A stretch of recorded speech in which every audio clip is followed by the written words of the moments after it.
वह सिर्फ एक कार एक्सीडेंट के बाद सोया था, लेकिन अब उसकी आंख खुली तो उसने देखा कि उसकी कार पूरी तरह से टूट चुकी थी। हैरानी की बात यह थी कि उसका शरीर बिल्कुल सही सलामत था। यह देखकर उसे तुरंत शक हुआ कि कुछ तो गड़बड़ है। वह पिछली रात की घटना याद करने की कोशिश करने लगा। तभी उसे याद आ कि रात को गाड़ी समय शायद उसकी टक्कर एक मोटरसाइकिल से हुई थी। माइक अभी इस बात को समझ ही रहा था कि अचानक पीछे से एक आदमी की आवाज आई। उस आदमी ने कहा कि पिछली रात उसकी मोटरसाइकिल को माइक ने टक्कर मारी थी।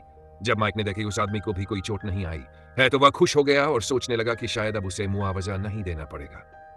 लेकिन वह आदमी हैरान था, क्योंकि इतना बड़ा एक्सीडेंट होने के बाद बिना चोट लगे बच जाना लगभग नामुमकिन था। माइक ने कहा कि शायद उनकी किस्मत अच्छी थी इसलिए वे बच गए। लेकिन उस आदमी ने कहा कि हो सकता है वे दोनों मर चुके हो और अब सिर्फ बिना शरीर की आत्माएं हों।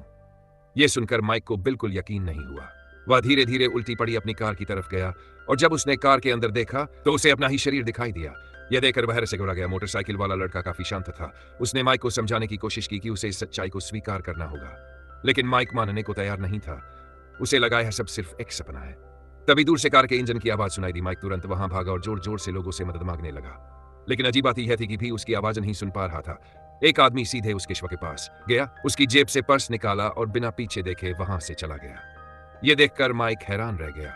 उसे समझ आने लगा कि लोग सच में उन्हें देख या सुन नहीं पा रहे थे। तभी आसमान से भारी बर्फबारी शुरू हो गई। मोटरसाइकिल वाले लड़के ने कहा कि कहानियों में बर्फ गिरना इस बात का संकेत होता है कि मरने वाला स्वर्ग जाने वाला है। माइक को लगा कि अब वह स्वर्ग जाएगा। लेकिन लड़के ने उससे पूछा कि क्या उसने कभी कोई बुरा काम किया है, क्योंकि बुरे काम करने वालों को स्वर्ग नहीं मिलता, उन्हें नरक जाना पड़ता है। यह सुनते ही माइक को याद आया कि उसने अपनी पत्नी का गला घोंट दिया था। उसे डर महसूस हुआ, लेकिन उसने ऐसा जानबूझकर नहीं किया था। उसकी पत्नी बहुत गंभीर बीमारी से पीड़ित थी और वह सिर्फ उसकी तकलीफ खत्म करना चाहता था। तभी अचानक एक जोरदार धमाका हुआ और उनके सामने हवा में एक सफेद दरवाजा प्रकट हो गया। वे सोचने लगे कि शायद यही स्वर्ग का दरवाजा है, लेकिन तभी उसके पीछे एक लाल दरवाजा भी दिखाई देने लगा। दो दरवाजे देखकर दोनों घबरा गए। उन्हें लगा शायद उन्हें अलग अलग जगह भेजा जाएगा। माइक घबरा गया और आसमान की तरफ देखकर गाने लगा जैसे वह अपनी सफाई दे रहा हो कि उसने पत्नी को जानबूझकर नुकसान नहीं पहुंचाया। मोटरसाइकिल वाला लड़का उसका मजाक उड़ाने लगा और बोला कि माइक निश्चित रूप से नरक जाएगा। यह कहकर वह स्वर्ग के दरवाजे की तरफ बढ़ने लगा। माइक जल्दी से उसके आगे भागा, लेकिन जब उसने स्वर्ग के दरवाजे में प्रवेश करने की कोशिश की तो कुछ नहीं हुआ। वह दोबारा उस दरवाजे से होकर बाहर निकल आया। साफ था कि स्वर्ग में जाना किसी के बस की बात नहीं थी, शायद नरक ही उसका ठिकाना था। इसके बाद मोटरसाइकिल वाला लड़का आत्मविश्वास के साथ स्वर्ग के दरवाजे की तरफ बढ़ा, लेकिन अंदर जाने पर उसके साथ भी कुछ नहीं हुआ। उसने दौड़ लगाकर फिर से कोशिश की, लेकिन इस बार भी वह सफल नहीं हुआ। दोनों उलझन में थे कि तभी अचानक उनके सामने एक छोटी लड़की दिखाई दी। पता चला कि माइक से टकराने से पहले वह लड़का भी मोटरसाइकिल चलाते समय एक भयानक हादसे का शिकार हुआ था और जिस व्यक्ति को उसने टक्कर मारी थी वह यही छोटी लड़की थी। यह सुनकर माइक को सब समझ आ गया। उसे एहसास हुआ कि स्वर्ग का दरवाजा उस लड़की के लिए था। उसने लड़की से उसके माता पिता के बारे में पूछा, लेकिन लड़की अचानक रोने और चिल्लाने लगी। यह देखकर लड़का गुस्सा हो गया। उसने लड़की को उठाया और सीधे स्वर्ग के दरवाजे के अंदर फेंक दिया। लड़की तुरंत दरवाजे के अंदर गायब हो गई। कुछ ही पलों बाद वह स्वर्ग का दरवाजा भी गायब हो गया। अब उनके सामने सिर्फ लाल दरवाजा था। माइक को एहसास हुआ कि अब उसे नरक जाना पड़ेगा। यह सोचकर वह डर गया, इसलिए वह पीछे हट गया और मौका देकर उसने मोटरसाइकिल वाले लड़के को एक जोरदार लात मारकर लाल दरवाजे के अंदर धक्का दे दिया। के मन में अब साफ था कि मोटरसाइकिल वाला लड़का में जा चुका है। माइक सोच रहा था कि अगर वह खुद उस दरवाजे के अंदर नहीं जाएगा तो शायद नरक में जाने से बच जाएगा। लेकिन तभी उसके पीछे से एक अजीब और डरावनी आवाज सुनाई दी। देखते ही देखते काले जैसा बादल से एक अजीब और डरावनी आवाज सुनाई दी। देखते जैसा बादल एक विशाल मकड़ी का रूप ले लेता है। यह देखकर माइक डर के मारे घबरा गया। उस डरावनी मकड़ी का शिकार बनने से बचने के लिए वह मजबूरी में लाल दरवाजे के अंदर घुस गया। जब उसने दोबारा आंखें खोली तो वह खुद को एक ऐसे नरक में पाया जहां चारों तरफ लाशें पर उसकी नजर सामने जमीन पर पड़ी एक छोटी लड़की पर गई। माइक को समझ नहीं आया कि इतनी छोटी बच्ची नरक में कैसे आ सकती है। जिज्ञासा में उसने उसके माथे को छुआ और अचानक ही उस लड़की की सारी यादें उसकी आंखों के सामने आने लगी।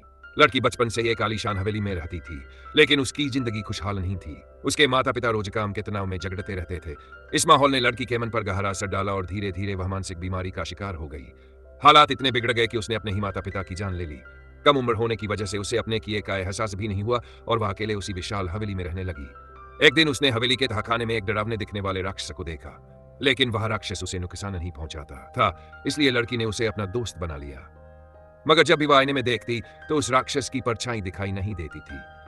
साफ था कि वह राक्षस उसकी कल्पना का हिस्सा था। एक दिन हवेली का दरवाजा बजा।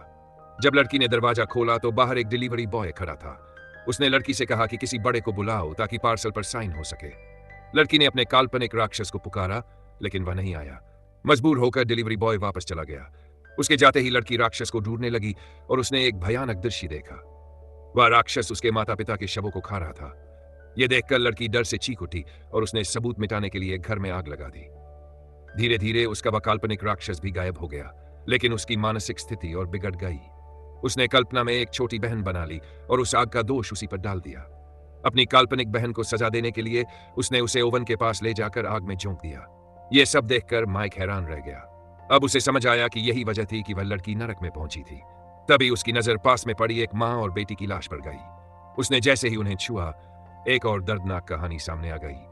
वह लड़की पहले एक होनहार छात्रा थी, लेकिन नए स्कूल में दाखिला लेने के बाद कुछ ही पलों बाद वह स्वर्ग का दरवाजा भी वहां उसके साथ पढ़ने वाले बच्चे उसे लगातार तंग करते थे।